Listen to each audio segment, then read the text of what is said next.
Hey, good morning. 1, 2, 1, 2, 3. There we are. Good Thursday morning, everybody. Scott Luton, Greg White, and Kevin L. Jackson with us here on Supply Chain Now. Really excited about today's live stream. Kevin, Greg, how y'all doing? Hey, thank you. I'm doing great. This is an awesome day. Agreed. Greg? Yeah, I'm doing fantastic. It's been busy already. I feel like it's been a full work day already. It feels like this is like Thursday, January 24th or something. Right. Have you started your Christmas shopping yet? That's the question. Yes. My wife has started my Christmas shopping, yes. Oh, it's good to have one of those, huh? Yeah. Agreed. Your wife is probably looking for hers. Sure, I'll be getting a note anytime now. I'll let you know what I'm buying. In the comments, I bet, Greg. Yeah, right. Well, hey, to our audience, today is the latest installment of our newest series, Digital Transformers, led by the one and only Kevin L. Jackson, powered by the team here at Supply Chain Now. Oh, wow. Greg, we've been excited about this series for quite some time, right? Yeah, I mean, I'm glad we're doing it. Kevin feels like he's been part of the team for a year, but and maybe it has been a year actually, but at least that we've known him. But yeah, I'm glad that we got this going. This is a great extension of our reach and a great extension of, I think, the value that we can bring to the community. So I'm excited about it.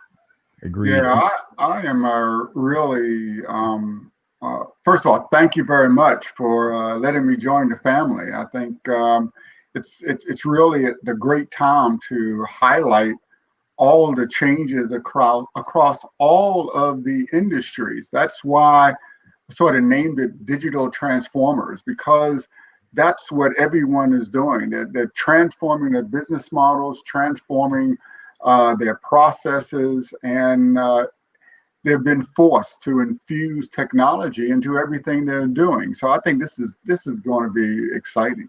Agreed. And plus, digital GoBots just didn't sound right, did it, Kevin?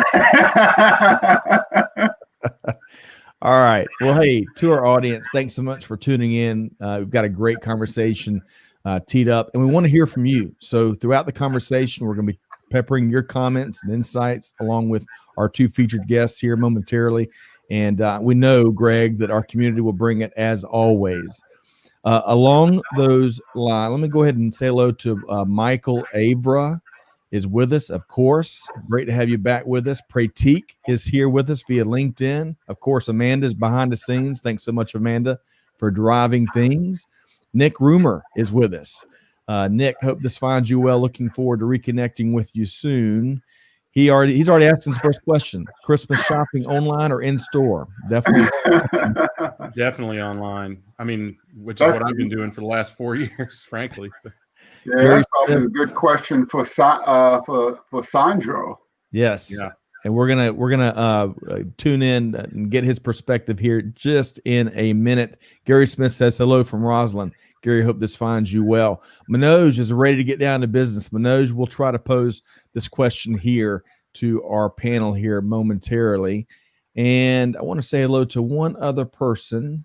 Where did that? Well, we got a full slate lined up. So thanks to our audience for joining us here. Excited about this conversation. One quick programming note before we get started. If you enjoyed today's live stream, be sure to find us and subscribe wherever you get your podcast from. Search for Supply Chain Now and subscribe for free so you don't miss great conversations just like this one. All right.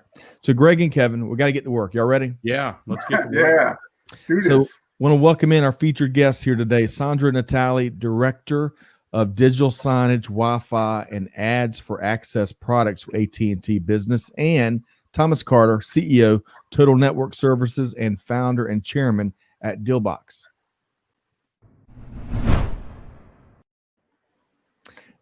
Perfect. How's everybody doing? Good. Good afternoon. Good morning.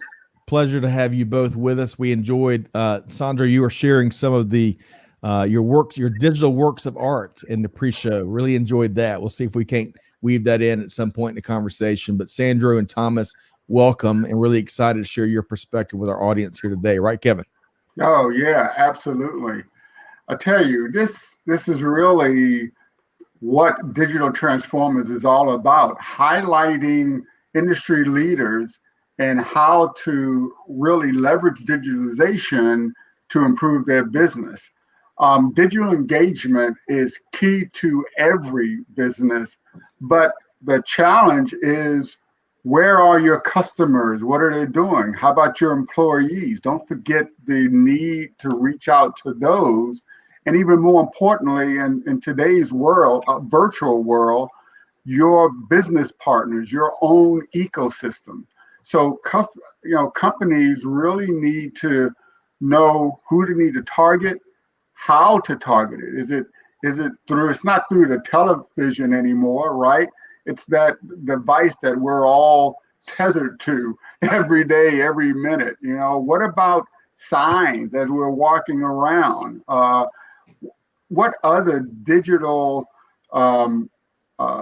contacts do we need to focus on? So I'm really looking forward, and we're going to kick this off with, I think, probably the guru of digitizing the customer experience, Sandro Natale. Sandro, I tell you, thank you very much for joining us here. But first, could you kind of explain your portfolio at AT&T and how it can be used to support digital transformation? Yeah, thanks, Kevin, and good morning, everybody. And thanks for the opportunity for sharing what AT&T is doing and transforming, the user, the customer, the guest experience from a digitized perspective. So my role in the organization is, as a product owner, we're responsible for going out and understanding what the market needs are, where they're coming, where they're going, what are some of the challenges, and then understanding what their requirements are is, what products within our portfolio of solutions do we have at AT&T that allows us to deliver the end result that our customers want, right? So the products that I have oversight over is our Wi-Fi technology. So if you've been in a McDonald's and you've connected to our Wi-Fi, right? If you've been, we're also got Starbucks and a whole bunch of other locations where we deliver public Wi-Fi. From that, we stand into digital signage, right? So how do we use the Wi-Fi to improve digital signage, digital communication? And then we have the ads for access product, where in the public Wi-Fi hotspots, how do we subsidize and how do we help our customers cover their cost of ownership when it comes to deploying Wi-Fi and digital signage, right? Because it's all about the money, right? If I spend $1, how do I get $7 back, right? Right. And what we're seeing more and more in this world of COVID-19 is, digital communication is key with a lot of their customers, right? We're getting questions like, hey, can you guys put scanners that tell us what's the temperature of the person walking into the store?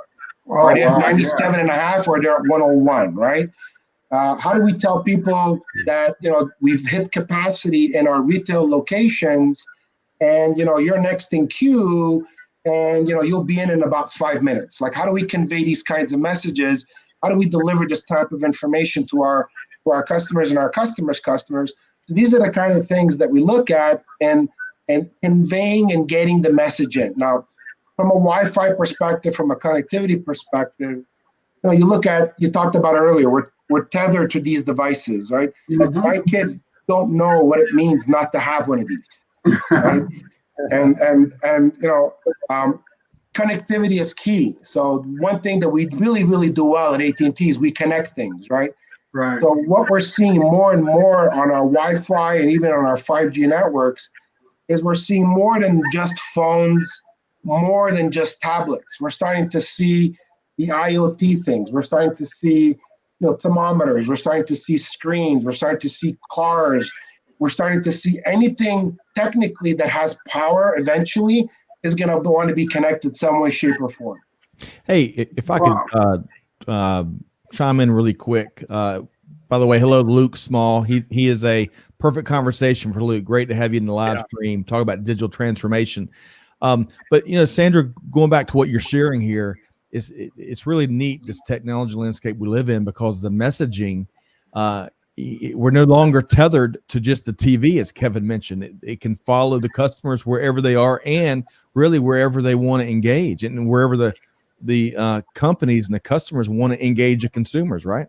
Exactly. So that's a good point, right? So our Ads for Access product, as an example, is out-of-home digital advertising, right? So how do I, as a manufacturer of a consumer product, let's look at a soda manufacturer. So you got a company that sells soda, and they have their sodas in convenience stores, right?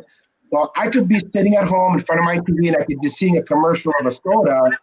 Well, maybe I might get up and go get the soda in the fridge and drink it because it gave me the urge of drinking that soda, but it doesn't create that impulsive buy situation, right? So if we put digital signage in convenience stores, and guess what? They sell sodas in convenience stores. They sell sodas in pharmacies or in grocers. So we put these digital signs in these stores where we're going to run these ads on these digital signs, creating an impulsive buy situation where, hey, you know what? I could reach out on the shelf and pick up that soda because I just saw an ad and it reminded me I need to get some soda. Now, soda is an example, but think about it. Every single product in a grocer, a pharmacy, big box, retail, they all advertise. They all want to get that 20 seconds, no longer 30, and even 10 seconds attention from that consumer. And how do you do it? How do you get them to lift their head from this or when they're in a location? And you see it a lot. And this is what I use very often when I talk to my leadership. If you look at a lot of the futuristic movies, like Blade Runner, you'll see a scene that the entire building is a digital sign. Right, absolutely. But one thing, you were talking about how your customers want to know if your temperature is 101 or 102, or what you are actually doing. That seems like a lot of data and a lot of intelligence. How are you doing that? I imagine you're using things like machine learning and artificial intelligence over these networks. How does that work? Correct. So the amount of data that traverses our network is in the petabytes, right? Now, one thing that we really, really do well at AT&T is we respect everybody's privacy. We don't profile specific individuals. Mm-hmm. A lot of the data that we're able to collect is aggregate and anonymous, right? So we could tell our customers, what is the foot traffic that's going on in their store. So when people walk into their store, which aisle are they going down more often than another? We could tell them where people idle for a longer period, right? And if we deploy Bluetooth beacons, we could tell them if they're facing the north aisle or whether they're facing south in the aisle, right?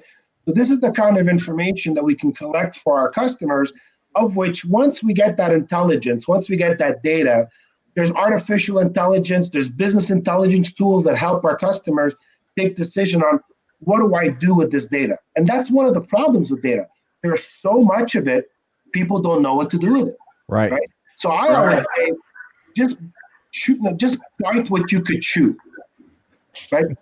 So those are the kind of things we bring our customers. I love it. Hey, let me share a couple of comments from the audience here real quick. So Nick Roomer says technology is perfectly used when it brings people and vision closer together. Nick, love that. Greg, Nick's always like a technology poet, isn't he? I love it. Well, he has the advantage of having been awake for 5 hours more than the rest of us. Getting ready.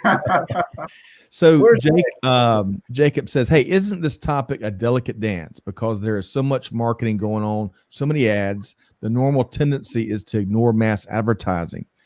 Do you believe there is such thing as taking this too far, even as a privacy aspect? And Sandra, any comments there? I completely agree with Jacob. There's so much advertising out there. All the top 10, revenue generating companies are based on advertising. They're trying to get as much information on you to make the ads relevant.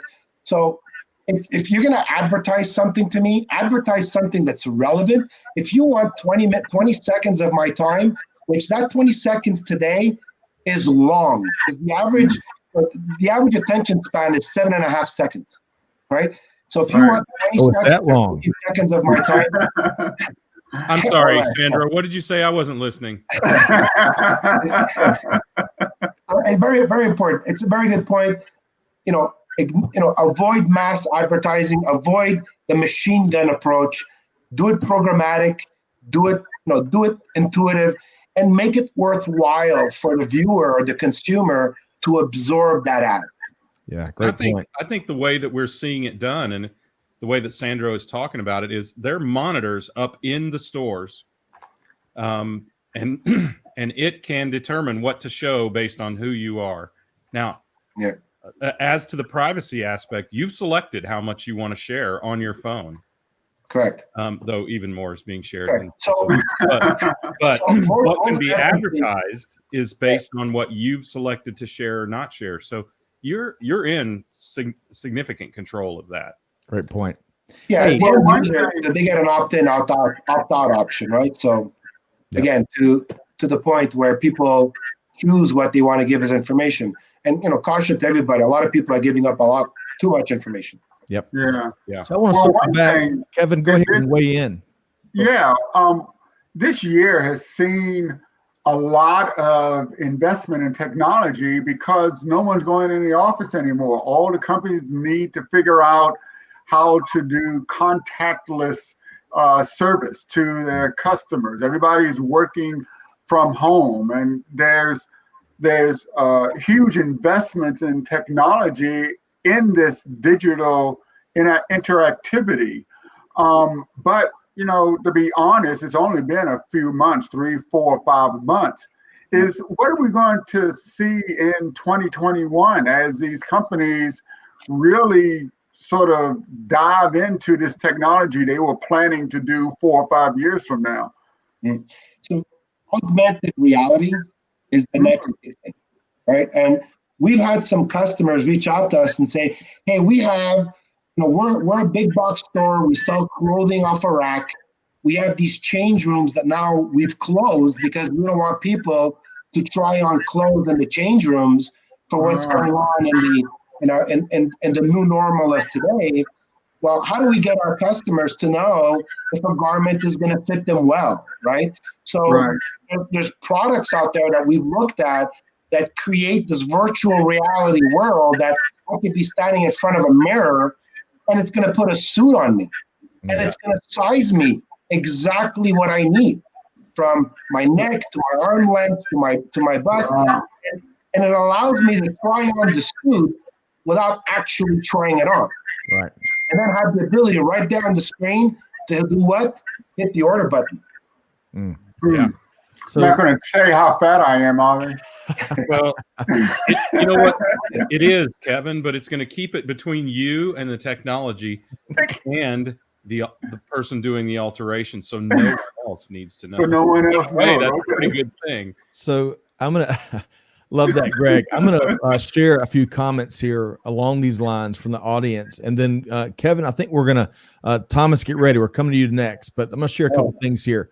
So Daniel says, along what Greg just shared, to make sure we don't paint ourselves into a corner, we need to make sure we factor in that more connections could be more cyber attack space too. No one wants a hacked toaster, he says. I love that. Well, you sure don't want to be hacked in the changing room. Right. Right. Exactly. That is a big concern for our customers. You got these big 48, 65, 78, 75-inch screens on the walls. How do I protect those screens from somebody coming in and putting content on those screens that we don't want to put in the public eye, right? Right. So we're a telco, right? So we're really into monitoring and managing and creating a very secure environment for all of that digital information, which is a good segue into the next point of this call. Is we have all this data. We as a telco and as a carrier, we secure and deliver reliable networks, and we comfort our customers by providing a high level of security. Well, guess what, guys? There's an even higher level of security. Let me encrypt the information that's already on top of an existing secured, VPN, telco grade type of connectivity to now create that ease of sharing information. Yep.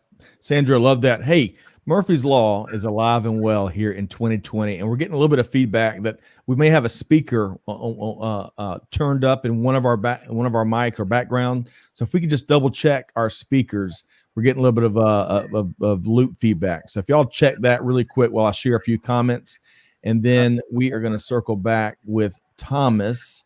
It's not me. It's not me. It's not okay, so pointing fingers out. Hey, Sandra, to your point, Michael says, I think of Minority Report when Tom Cruise walks by a scanner and automatically knew the buying habits and welcomed him by name. It's a great point. Tom Raftery joined us and he asked what he missed. And Daniel Hartnett said, hey, we've solved all supply chain issues. I love that, Daniel. Yeah, that's it. The Daven, and hello, Daven, great to have you here with us. He says, hey, that's coming, Mike Avra. It's only a matter of time. Your phone already listens. That shows ads based on conversations you've had or searches you make. It will happen when a scan or some type of input will tailor a marketing campaign directly to individual users. It already does happen in Amazon Go stores, by the way, right. And some other stores in very small samples. And social feeds as well. I'm sure we can all relate to that. Luke Small says, I predict a rude awakening mid-next year when companies realize their heavy investment in digital while enabling things like work from home have not been transformative. Digital strategy will be a big focus next year where companies look for ROI from their big digital bets. Excellent point.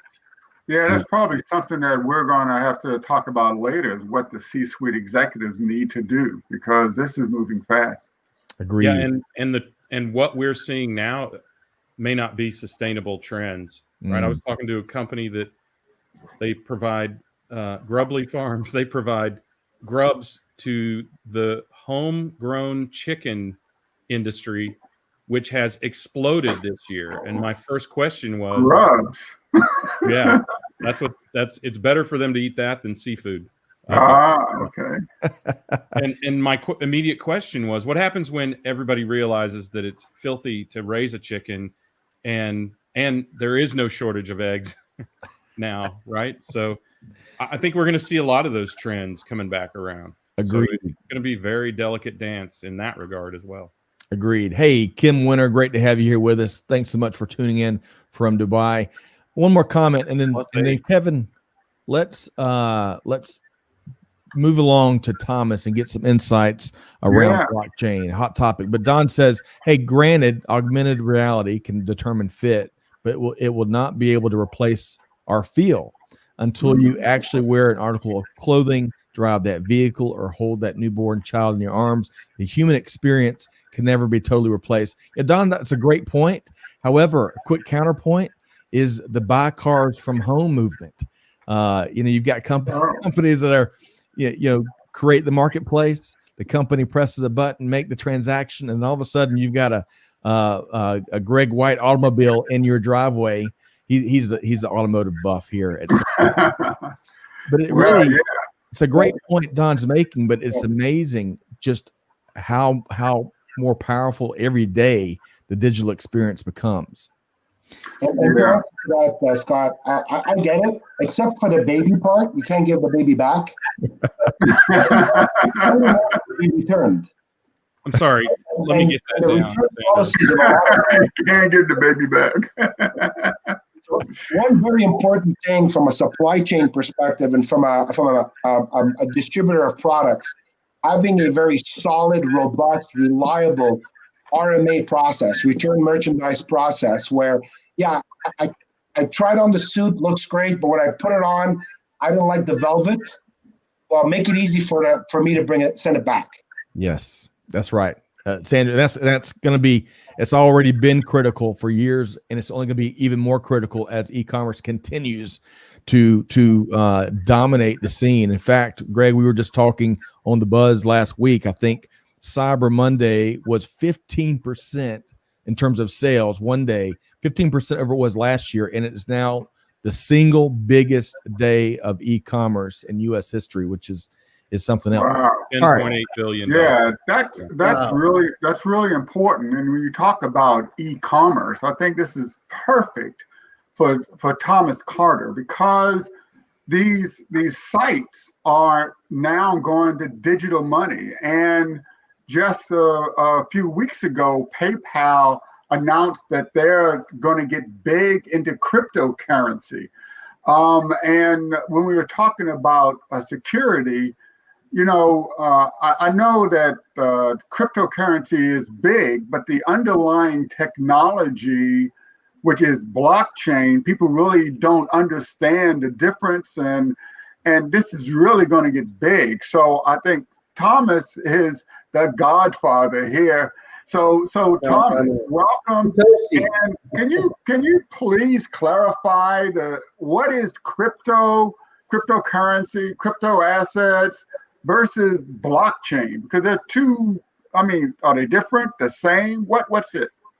Yeah, well, I'll do my best. And again, thank you, everybody. I appreciate the opportunity to share on the subject. And really, defining blockchain and crypto, as the name implies, blockchain is essentially blocks of encrypted information stored in a ledger, much like a spreadsheet, but on steroids.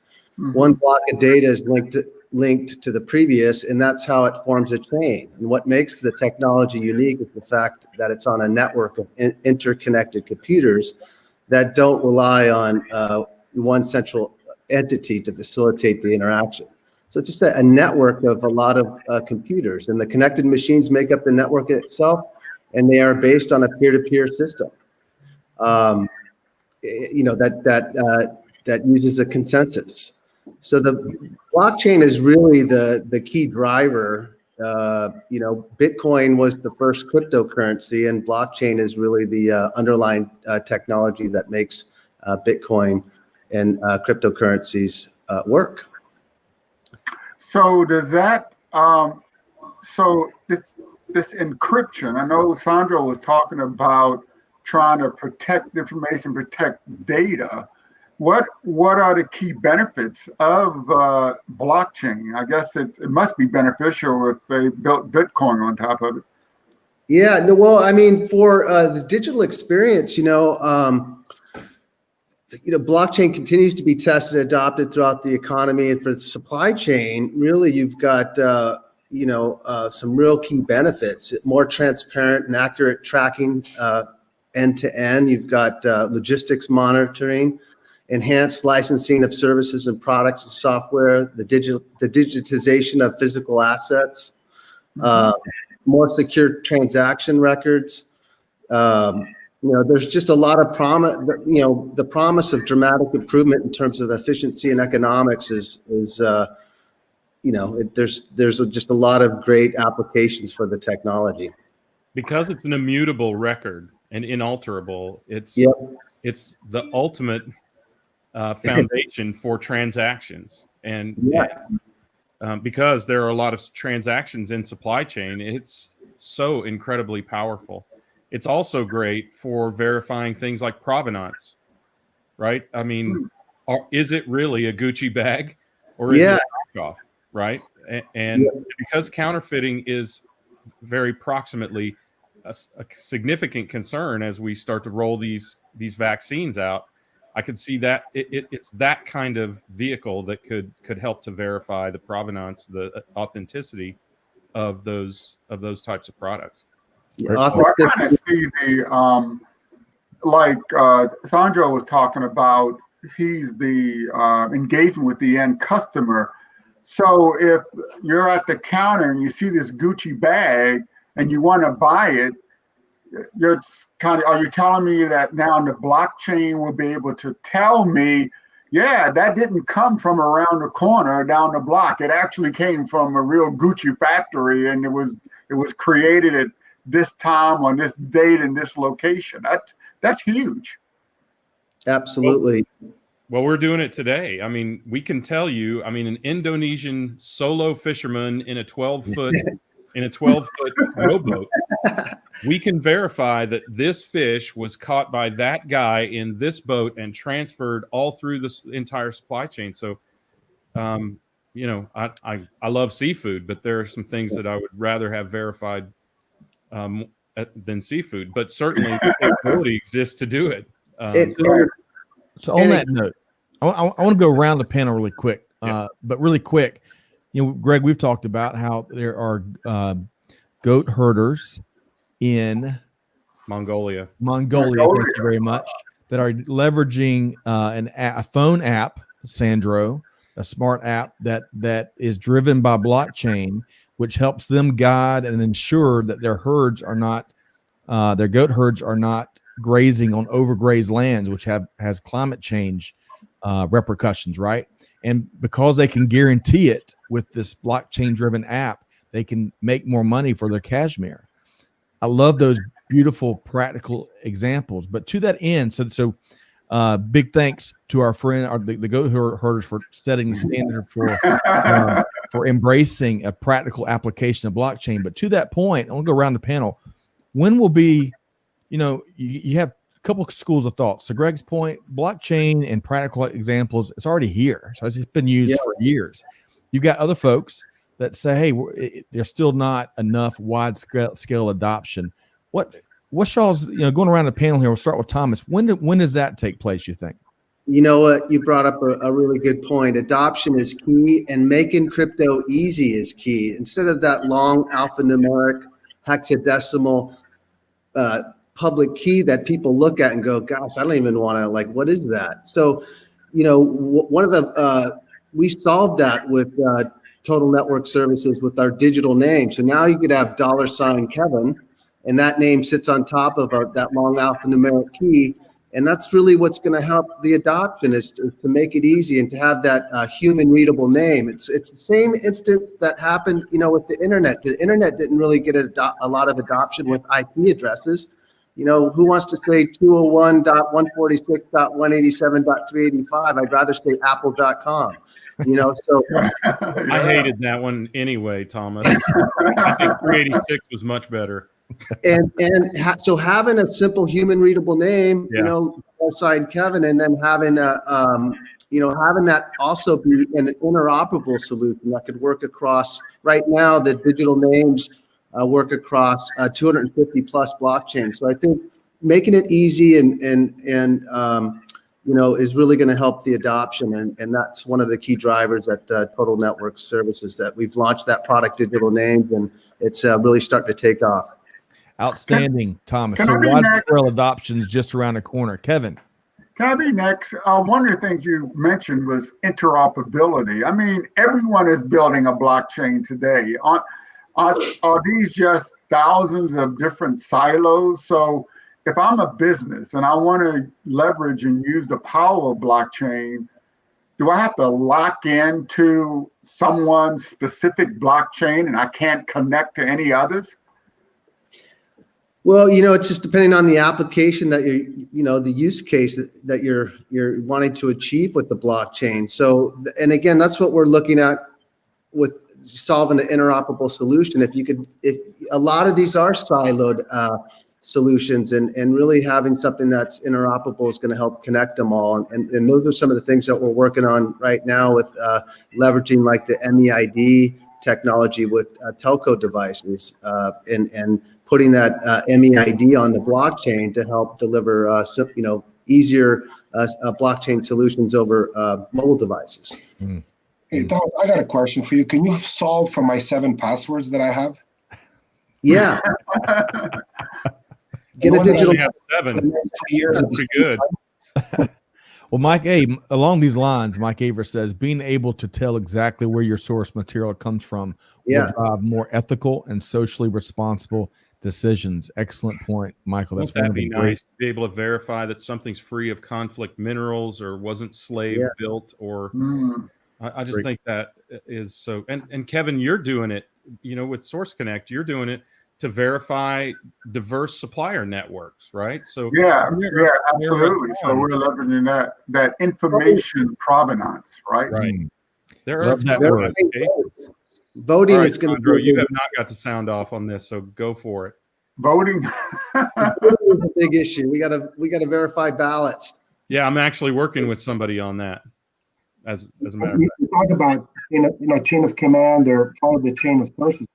We have a friend of mine, works for importing surgical masks during this period, right? you think there's a little bit of an influx for this, right? Mhm. And through multiple intermediaries, they ended up losing a couple of $1 million because the company that took the money for the masks, they needed 50% upfront. Guess what? Disappeared. Wow. Well, Right? So you now know, they're suing the middleman, and the middleman saying, "Hey, I just connected you guys." right. So Right. blockchain replaces that middleman. Well, Sandro, even a further taking your point one step further is we saw a ton of counterfeit PPE materials and products, and goodness gracious, that's the last thing we need as we fight Right. through the pandemic and hopefully break through really soon. So great point, Sandro. All We're right, going to see a and lot of Thomas, saline solution and salt pills when Right. the vaccines come Right. to market as well. well, from vaccines, PPE, voting, the big Identity. major issues, Greg, you mentioned, slave labor and conflict minerals, supply chains. We've seen some of these stories here lately. Supply chains are really in supply chain leadership with a lot of global companies are really getting a lot more serious to bring these topics surface level, so something can be done about it. There's a ton more work to be done, but leveraging some of the technology we're all speaking to are going to be critical in that quest. So Scott, before you go There's on, a really good comment online concerning pharmaceutical. let me Yeah, address tell this us, point. tell us about the vaccines. I think Scott, you make a great point. When will adoption increase? And adoption will increase when professionals and managers and C-suite executives start asking for a complex problem to be solved rather than asking people to use blockchain to do something. And that's when adoption will increase. We need to let the businesses focus on the business problems and let blockchain professionals and crypto professionals focus on if that application is the right solution for that problem. Outstanding. Part of what we hear in industry over and over, and Scott, this, part of what we hear over and over is people, they go, we've got a blockchain initiative. We have no idea what to do, but we've got a blockchain initiative. Right. It's a hammer and nail. Right. Well, and we hear that a ton, and I think that's part of the challenge. Going back to what each of y'all really have pointed to or touched on, is we don't need to embrace technology just for the sake because it's the latest and greatest. It needs to move the needle. It needs to add to the bottom line. It needs to enhance the customer experience that each of y'all have touched on. It needs to bring security and a sense of security to different supply chains or processes like voting. So excellent points here. Sandro, you pointed out, we had a comment here, and sometimes LinkedIn doesn't allow us to know exactly who. This may be Rhonda, but regardless, Amanda, if you could make sure we know who mentions this, but not to mention blockchain for tracking pharma supply chain fraud and now verifying and tracking vaccines, tests, etc. This is, pharma supply chain fraud existed long before this noble mission that supply chains are endeavoring on now, which is the vaccine to COVID-19. So we're going to get gains across a variety of different pharmaceutical supply chains. And that was Jennifer. Jennifer, thanks so much for making that comment. I really appreciate that.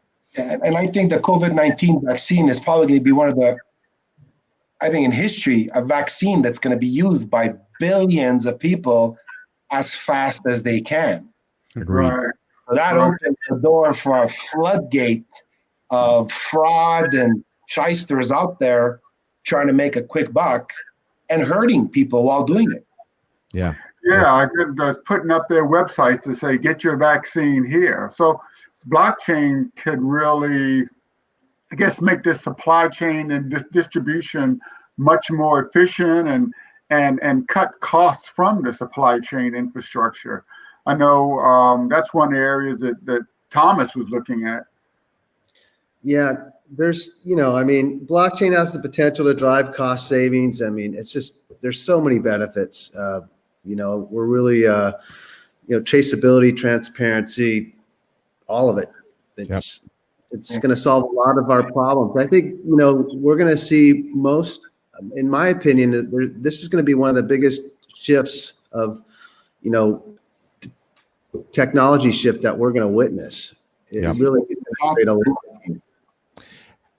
great point. I want to bring in Tom. Tom brought an aspect of this that we haven't touched on yet, which I love. So we have a blockchain-based track and trace solution for pharma for counterfeit avoidance, but also to aid with recalls. That's one thing we haven't touched on yet. Any commentary from our panel there about how blockchain can aid with recalls? Anything that identifies the product and its flow through the supply chain, it acts substantially as the lot number, which is what organizations use to usually conduct a recall. Right. So, I know Sandro mentioned returns. And then it also does for the manufacturers, it can allow to make the lots smaller, right? Because sometimes you're going to do a recall on a lot and maybe 50% of it is good. Right. Right. So if you can make those lots smaller and using blockchain to make that happen, you now have a value to get a return on your investment, to save the company money. Great point.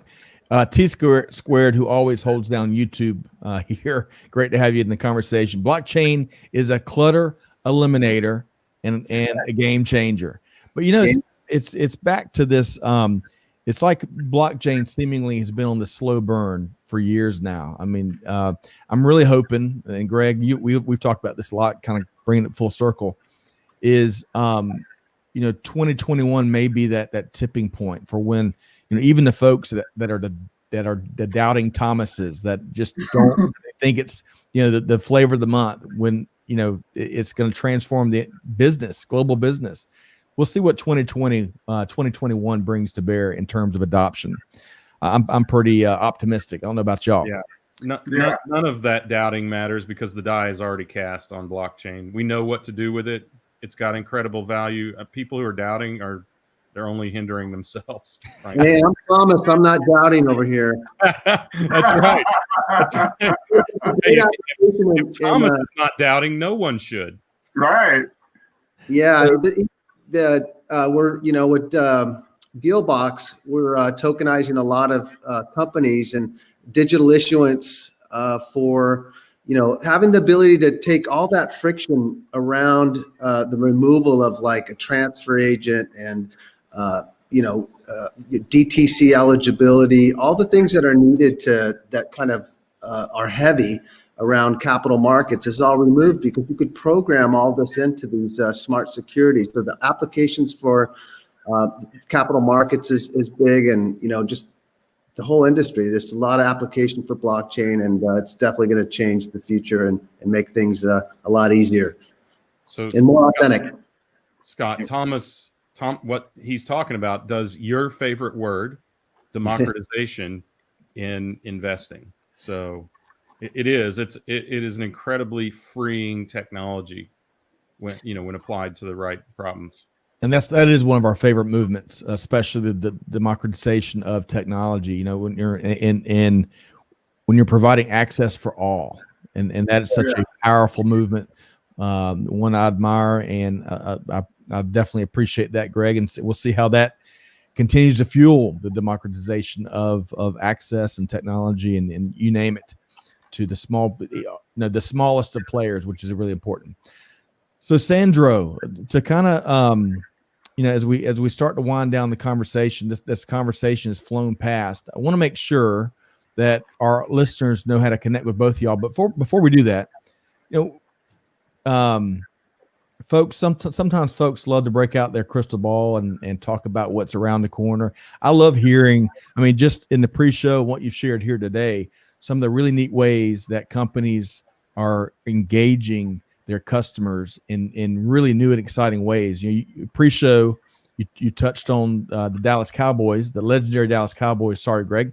How the Cowboys in this era where you can't max out stadiums, but how they're using technology to give fans a heightened experience. What else in that vein? What else might you see around the corner that we may see a lot more of as consumers and sports enthusiasts, you name it?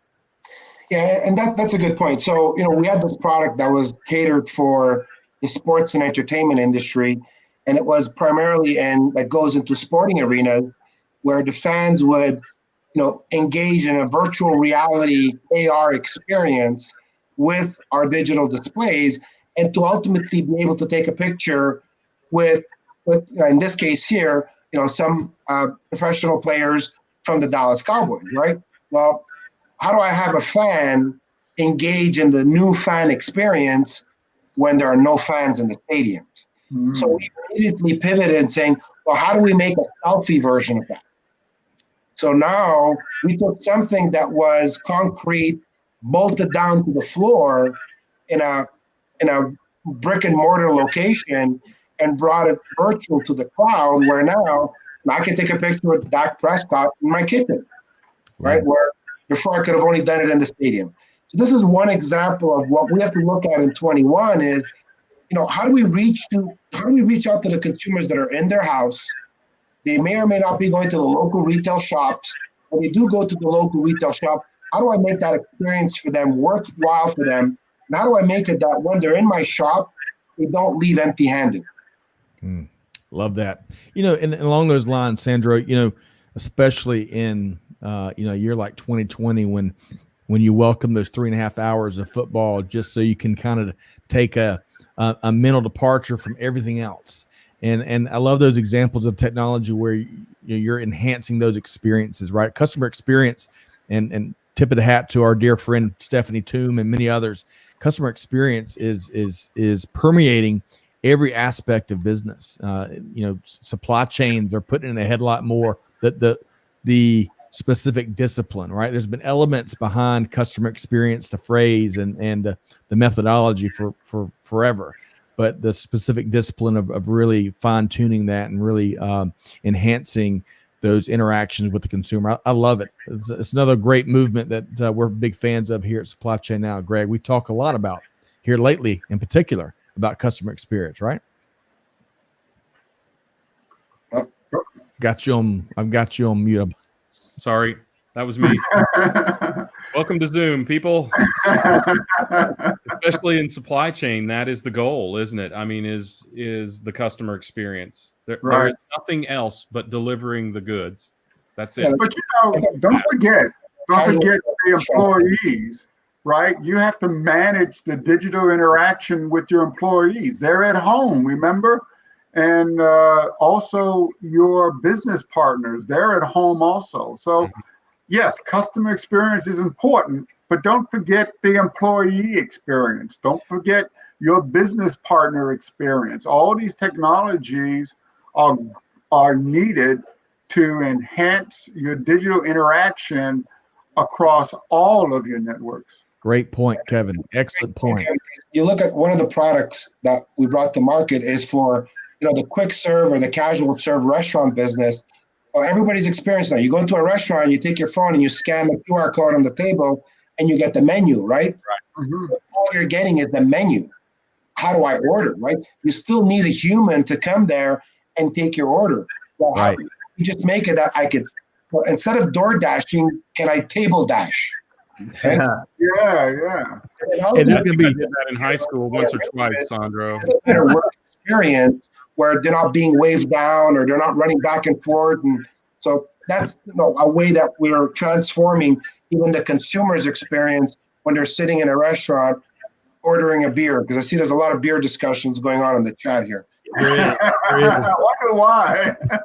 Well, and I think we just got it's got a notification. Table dashing has been filed for a patent, so someone's listening to you. But hey, here's a tip of the hat to AT&T, of course, because Jerry's World, the home of the Cowboys. Michael Aver says that stadium was the first place I ever used my phone to enter the stadium with no paper ticket. His dad got really upset because he's got a ticket collection for events he's attended over the years. But beyond that, think of for me at least, pre-pandemic, some of the events we went to and buying parking tickets for the Braves. And no longer, if you bought it right up before the game, you don't have to get it FedEx to you and same day or 2 days out, whatever. It gets delivered right there to your phone, and just that easy convenience of scanning that barcode, kind of, Sandro, what you were sharing, and the transaction's done, and you can park your car, no tickets, no boots, nothing. I mean, it really it's amazing. What's that? The scalpers won't like it. Yeah, well, that's Right. good point. All right. So Kevin, we have really we've gone around the world and then some here. We're about 10 till the top of the hour. Let's make sure, Kevin, that our audience knows how to connect with Sandro and Thomas, right? Right. So I know we talk a lot about blockchain, but I know Thomas has a site, makecryptoeasy.io, where you can click on and learn about what crypto is and versus what blockchain is. And it's actually a nice tutorial about everything that we've talked about. And with respect to that customer experience and that digital outreach, if you go to AT&T Business under the Enterprise link, you can find content and entertainment. And that's all of Sandro's offerings and capabilities that any business needs to really look at and infuse into their new business models so they can reach out to their customers, their employees, and their business partners. And if anyone wants more information with respect to what we're talking about, just follow me on Twitter, Kevin_Jackson, or on LinkedIn, and I'll get you in contact and get the information to you. Hey, Kevin, I wanted to share real quick. I've got a real comprehensive resource for blockchain and crypto on my thomascarter.io under the resource tab. It's pretty comprehensive. Everybody can find, anything about at any level of blockchain and crypto there. It's a great resource for folks. Outstanding. Thank you, Thomas. Where's the best place to get to you online? Well, the thomascarter.io, my LinkedIn. Okay. Any one of those. And the good news is we've got Sandro's and Thomas's LinkedIn profiles in the show notes. So one click to connect with these incredible resources and thought leaders in their respective divisions. Hey, Sandro, what's the best site again? Is it AT&T.business? What's the site, Kevin? Business.att.com. No, Okay. 100%. Great. Amanda, if we can drop that in, business.att.com. Let's drop that in the comments as well. Thank you so much to you both. We hope to have you back. We got to keep our finger on the pulse of these innovative technologies and applications that both of y'all, the whole panel, has been speaking to. Sandro, right before we swoosh you out, any final comment on your end? The only comment I can give to a lot of folks before, when we finish these conversations is plan for the future, and the future needs a good, robust connection, and make sure it's secured. Great point, Sandro. And Thomas? Yeah, well, again, want to make it easy for everyone. So, having a digital name is going to, I think, really help people with adoption of crypto, and you just got to make it simple and usable. And we're really trying to solve those problems at Total Network Services. And again, appreciate the time and everybody here. So thank you. Excellent. Well, really huge thanks to Sandro Natale, Director, Digital Signage, Wi-Fi, and Ads for Access Products, AT&T Business, and Thomas Carter, CEO, Total Network Services, and founder and chairman at Dealbox. Thank you to you both. Thank you. Hey, have a good day. All right, everybody. Excellent. Oh, we almost had a final word there. I think that we've had a little bit of lag on the network here, home base at Supply Chain Now headquarters. But hey, Murphy's Law, there's one thing 2020. AT&T Wi-Fi. Yeah, we're going to have to switch over. Got to switch over. I know a guy named Sandro may be able to give you a deal. Right on time, Kevin. I love that. Well, it's really tough to work through. There's so much more there between Sandro and Thomas that we didn't get to, but we've gotten some good feedback from the comments. We've made a lot of ground in the short amount of time we had. But, Greg, starting with you, I want to get each of your key takeaway or two from what Sandro and Thomas shared. Greg, what would that be from where you sit? Well, I think we've heard a ton of different applications of those technologies, and I would echo Sandro's kind of final point, which is make it as safe as possible and recognize that you, as consumers, as carriers of the ultimate destination device, you control that. You can control it with how you share with every site. Nowadays, when you go to a site, there's an accept cookies, a big beautiful button that says accept cookies, and there's a tiny little hard to see link where you can configure that so you don't get ads if you don't want them, or you don't send analytical data. I would encourage everyone to find that tiny little link. I'm obsessive about it.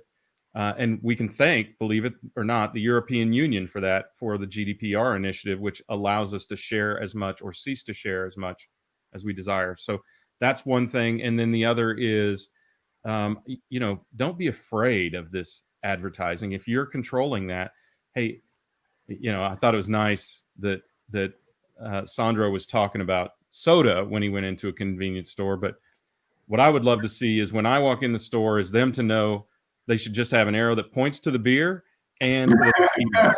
So that's all I need.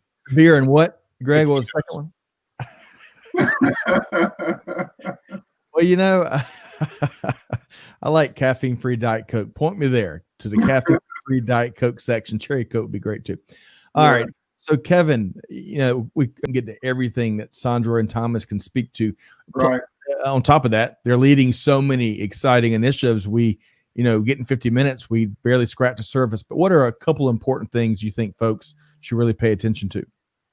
Well, the first thing is that as a society, we really need to take more responsibility for our own information. Like Greg was talking about, take the time to configure what type of data goes to these organizations that are collecting information and data, and understand that every device that you interact with, from your smartphone to your toaster to your vehicle, they're going to be collecting data. So every one of them will have that little hard to find button somewhere. But more importantly is that we also, as a society, need to stop being afraid of technology. There was a time where you can learn something and you'd be great for the rest of your life because it wouldn't change. Right. Today, things change every day, every hour. I know my wife complains about the fact that, she wakes up and they've done a new update to her smartphone and the button is now over there, or it's a different color, or, we need to be prepared for constant change and accept constant change. The name of the show, Digital Transformers, is apropos because we all need to digitally transform our life. So that's what I got away from that. I love that. And that's such a great comment to kind of wrap up on. But I'm going to ask you one more quick final question, Kevin, because in the tweet chat you were on yesterday, you coined a word and it seemed to get a bunch of attention from fellow Twitter community. What was that word? It was like a combination of digital. Yeah, digital. Yeah, I'm not going to claim it. Mo Kataber, actually senior vice president at AT&T, he coined it when I was working with him when they were developing the Pose with the Pro product with AT&T at the AT&T Stadium. And it's that combination of, or the merging of the physical life and your digital life. And we all have to be physical from now on. Greg, I love that. All right. Well, I hate to wind this thing down, but really have enjoyed this conversation, a wide-ranging conversation, but really, example application, really enjoyed kind of our approach here. And Tom, I think, dropped in, everyone's mentioned beer. Tom Racker dropped in an application in the comments, I think it's called Tapped, where folks can identify, taste, and rate the beer right there in the moment as you're enjoying it. So Tom's a few hours ahead of us. He might be enjoying one already. I think that's why he's got to jump. Yeah. That's right.